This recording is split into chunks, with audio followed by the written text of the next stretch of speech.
syuting pada hari ini. Saya Ayu dari Pandan Labu, jauh-jauh. Artis.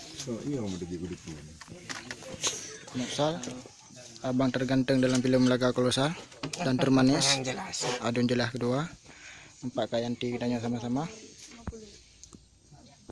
Astagfirullahaladzim. Oke, kita memasuki ke lokasi syuting. Bang Safrizal, stuntman. Dan ini beberapa adegan cewek. Kak Ria katanya pertama. Boleh tantang kok main karet hang jemendi. Oh iya kau benar. Jadi actionnya kan ada detik. Baru tarik. Oh, dia punya mulai. Dia punya mulai. Oleh tarik bukan. Soalnya anak puji itu udah nggak bahan apa.